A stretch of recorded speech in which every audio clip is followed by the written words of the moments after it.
Hey, I'm Jeff. And I'm Phil, and we're the Cocktail Dudes. Today we're making the pink Nebula. Sounds like something a physicist would drink. Yes. I think physicists are just going to sit there and drink straight gin. Bored stiff. No, like the guys from Big Bang Theory. You ever watch that show?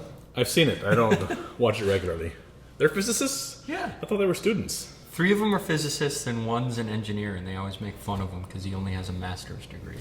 And the rest of them, Do they sit in the hallway with the slinky and go like this? Do you know what I mean? What I'm talking about? Mm-mm. That's how we learned in high school physics about waves. We went out in the hallway with slinkies and went like this. Yeah, okay. Yep. Like someone held one end and you held the other end. So that's why they end up drinking gin, I think, those physics teachers. Yeah. They would probably hang themselves, but they can't hang themselves with a slinky. What else do they got around there? Right. Maybe if they had a particle accelerator. This is one of the most beautiful drinks that we make. Mm-hmm. We almost named it the Pink Sapphire because it looks like a gem. Mm-hmm. G-E-M. It doesn't need any garnish or anything. It's just beautiful by itself. A garnish is a waste of time on this Right. drink because you're going to sit there and you're going to be, you're almost hypnotized by it, like by one of those swamis. That's what I am hypnotized. And I look at pictures of like the crab nebula. Nebula's out in space. Yep. Aren't those amazing? They are amazing. All right. Do these Big Bang guys have pictures of nebulas on their bedroom window, on the bedroom walls? No, they usually have like Star Wars and Star Trek and like Batman figurines around and everything. Got it. Weren't you telling me that this was like something that you read in like a Star Wars book or something? No, when I was seeing if someone had used this name Yeah. for a cocktail, there was apparently some cocktail on some planet of Star Wars, but it was not in any movie that I ever recall. The only bar I remember in Star Wars is that one in the very first Star Wars, which is the 4th Star Wars. On Tatooine. Tatooine. Yeah. I don't know the name of the bar. I don't know either. They got a lot of roughhousers in there, and they keep playing the same song. Have you ever noticed that? Yes. The song starts. It's a song when they come in, and then they just restart the same song. That was low budget movie. I would think I would. This is my thought. If I was who was Obi-Wan? What was the guy's name? Oh, it was some British actor, and then it was. No. I'm blanking on it. But here he is. He was the best actor at the time, of the ensemble. And he's probably thinking like, this is gonna be a total piece of crap movie. How did I get rooked into this? At the end of his career, he's probably just happy to get work. Yeah. I think it shocked everybody on that cast that movie was a hit. Yeah. Yeah. Because it was unlike anything at the time, right? Well, when they filmed it again and they had all the Ewoks, they didn't tell anybody like it was the sequel. Back when they shot it, yeah. They had everybody thinking it was an entirely different movie. They even named the script everything different because they were afraid everybody would ask for too much money to be in the movie. And then when the main characters show up, they're like, "Oh, what's this?" So who was in those Ewoks? Were those like midgets, you think, or like little kids? I think it was little people. Yeah, because little people. Well, now what? Well, I don't know what the correct term is. I think you can say midget. I don't think that's offending anybody. Short people, or because you probably could pay kids less. I was thinking because they look like little kids, because of the facial expressions. Yeah.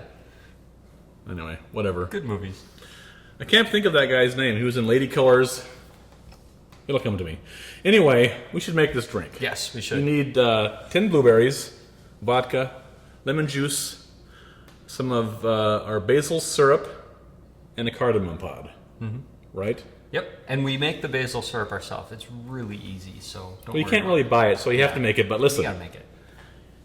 There's several of our cocktails that feature this, especially the phenomenal and simple basil gimlet.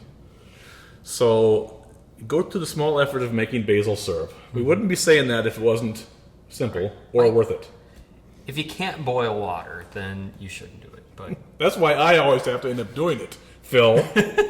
All you got to do is put microwave the pot on the stove. Hey, you could boil water in the microwave. In theory, that could work. No, but then all the plastic stuff leaches out of the plastic, right? You can put glass in the microwave. All right. Yeah. Okay. 10 blueberries go into the glass of our Boston shaker, and we're going to use all of our put everything else in there along with it. Starting with 1.5 ounces of vodka. This bottle is on its last. One more shot in there, as my guess. That's always You must always have a had a lot sad of day. these. No, I was actually totally full this morning. I say that because my mom watches these every now and again. Basil syrup, 1.5 ounces. 1.5. Oh, that smells so delicious. Mm-hmm. All right. 1 cardamom pod. What do you know about cardamom? Cardamom from India? Yeah, it originated in India. Most of the cardamom pods we get are from Guatemala nowadays. It's the 3rd most expensive spice. Vanilla being the 2nd. Yes. Amazingly, vanilla's in everything. I know, but it's all labor. It's like the number 1 is saffron. Okay. Which are, we haven't made a saffron cocktail. That is very delicate of a flavor. I don't know if it would ever work. We should try that. Saffron are, I think it's either the pistil or the stamen. Do you remember what those words mean? Isn't it like something with flowers? Yeah. Yeah. The pistil, I think, is the straight thing. I think that's what the saffron are. Okay. Little pistils.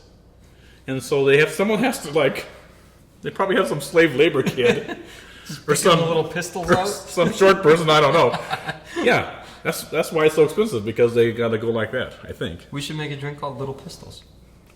Oh, that would be good. That would be good. And then 1 ounce of lemon juice. You got to talking, I thought you were going to forget. So that's why it's expensive, these spices, is because of the labor. Typically. But you only need 1. Yeah, 1 cardamom pod. Don't do 2 or you'll like, is way too much. Oh, I got squirted again in the eye. Gotta get that. You gotta get that eye wash station. OSHA's gonna be on us. Can't believe that. Smell like a fruit market all of a sudden. All right, 1 ounce lemon juice. Oh, where's our muddler at? Got a muddle. Oh, right here. Okay. I got it. So we're gonna muddle the blueberries, muddle that cardamom pod.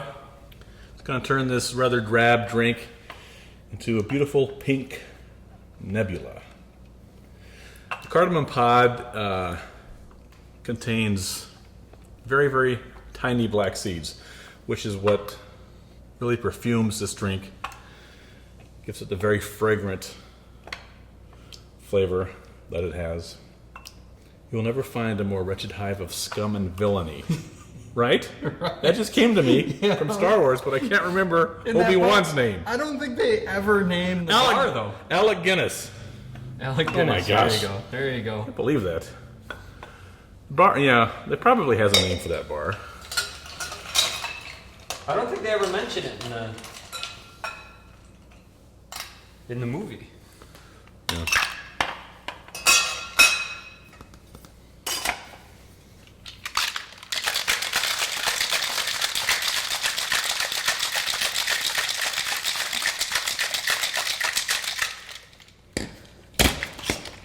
You can smell that cardamom.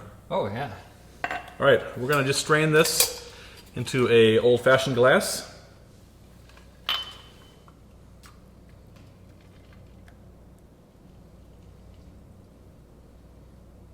And there you have the mesmerizing, the hypnotic, the delicious, and beautiful pink nebula. Enjoy. Cheers.